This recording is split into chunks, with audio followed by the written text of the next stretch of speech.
I'm colored. You don't understand me. You don't understand me. If I was a different color, you would.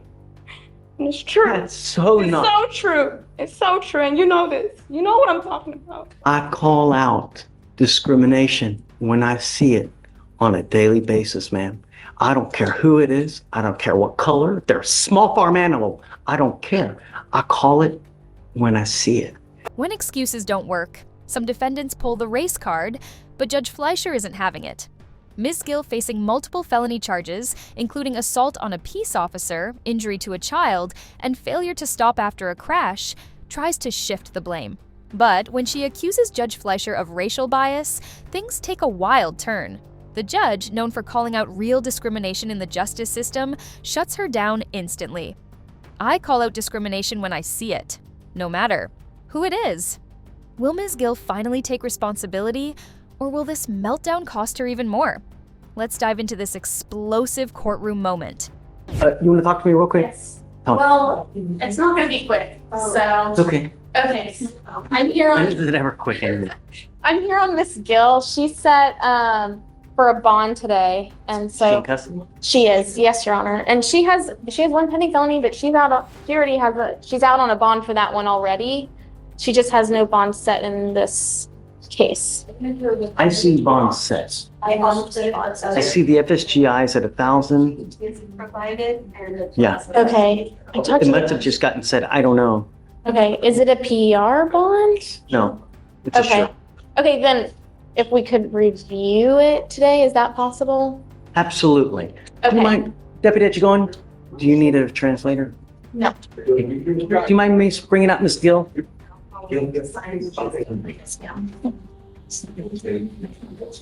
All right. Good morning, Ms.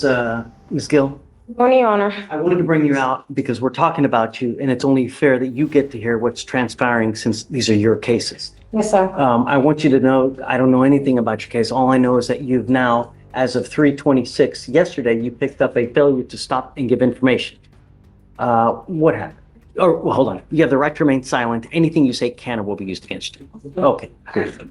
On March 25th, 2025, officers were dispatched to 15357 Wallaceville Road in Harris County, Texas, regarding an FSGI call.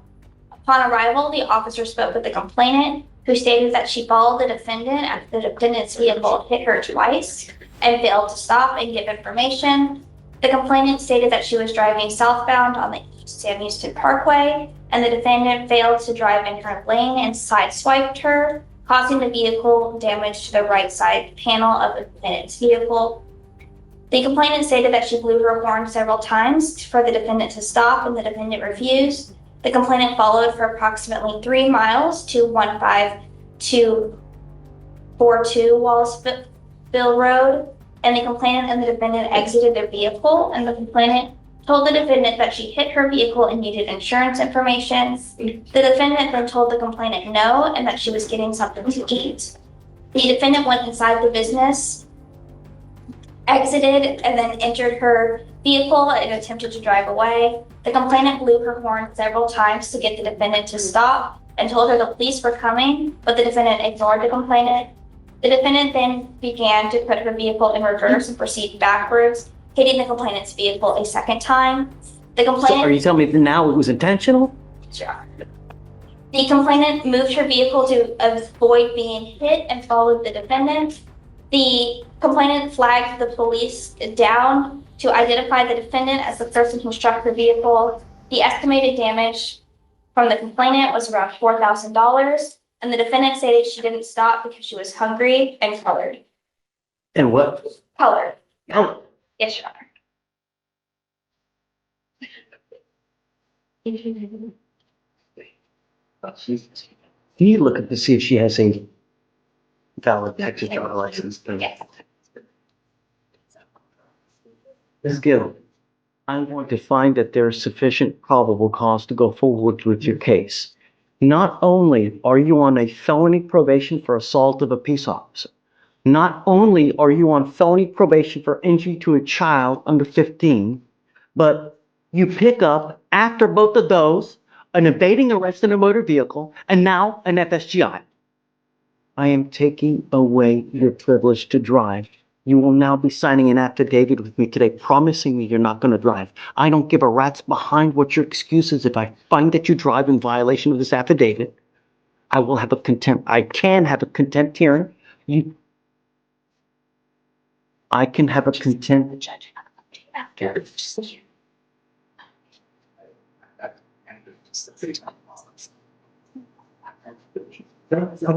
Finish. I'm so sorry. Finish. I'm a commercial driver. Really? Yes. Really? Yes. You, if you do have a CDL, Sorry, that is correct. She does have a valid CDL. are held to an even higher standard because of that CDL. You now have a total of 4 open cases, one of those being this FSGI and an evading arrest in a motor vehicle. I am taking away your privilege to drive. If I find that you do, I can have a contempt hearing. You can be facing an additional 6 months in jail and a $500 fine.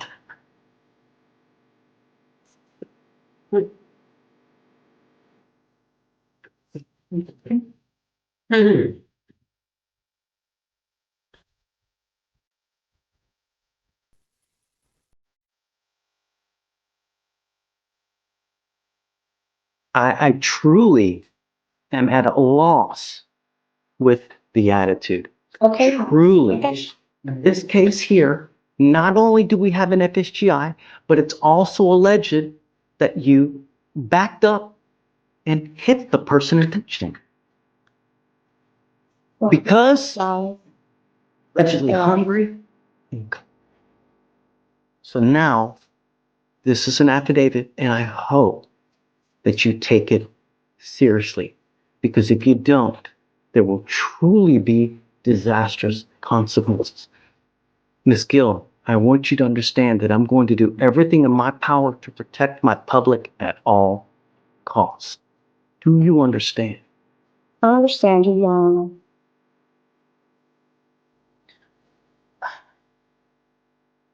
May I make argument for a PR bond, Your Honor? She's made a bond in the felony already.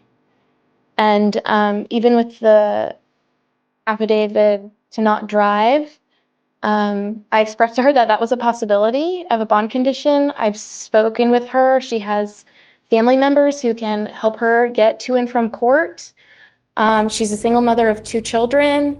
She has lived at this address here in Houston for the past 5 years. She lives with her mother. She lives with her younger brother. She has lived in Harris County her entire life. And she has, in these felonies, she's actually applied to be put in mental health court because during this incident and the felonies, she was unmedicated and she has a history of mental health diagnoses. And so as a client of the Harris County Public Defender's Office, we have every intention of getting her treatment for those mental health issues. But she's already made a bond in the felony, and she is willing to abide by any condition that this court will impose on her. It's down to the difference between $0 and $100. And So I appreciate your argument. She's technically, you are right on bond. My feeling is that these felony courts probably do not know that she has now picked up this case yet. So I don't know what, if anything, they're going to do when they do discover this. I find, Ms. Goucher, right? Is that what Ms. Goucher? I really appreciate your argument going to bat for her, but I think with her demeanor, her attitude, her reckless and wanton action on the road, is that you are a danger to the public, and your bond is now set at 1,000, and I'm going to raise it to 5 because I think that you really are a danger to the public, and your attitude shows us and tells me that, hey, I'm going to do what I want to do, and that's it. And that's always, I mean, really, don't say it. How many people died this weekend on the road because of the reckless and wanton actions? You know, all we want are our streets to be safe. You're not helping me, Your Honor. You're not helping Don't me. say anything. I'm struggling. I'm a single mom, and I've been struggling with the courts for years already, and I'm tired of this. Okay? I was beat, okay, in front of my children, and I was thrown on the ground like an animal, okay? And I'm tired of this. I'm tired of all of this, okay? In front of my children. My children have trauma, okay?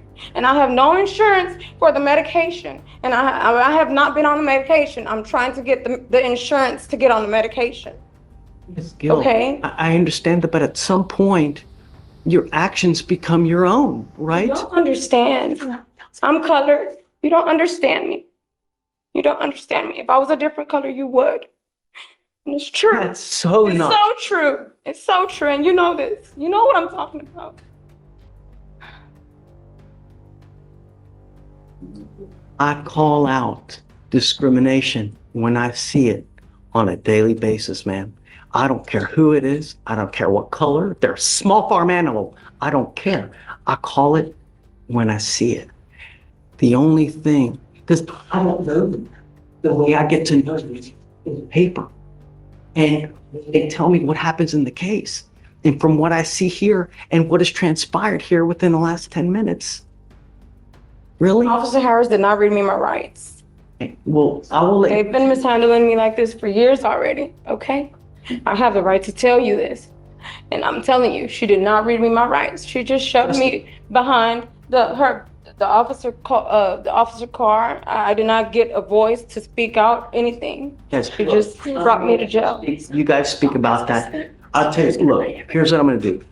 I'm gonna leave your bond at $1,000 now, all right? I'm not gonna raise it to 5, but I can't continue to give you a PR bond. Suspended from employment too. Listen, Okay. do not drive. It's the only thing I'm asking you to do. I'm a commercial driver. Don't pick up a new Yes, case. sir. Yes, sir. And just, all right. Justin,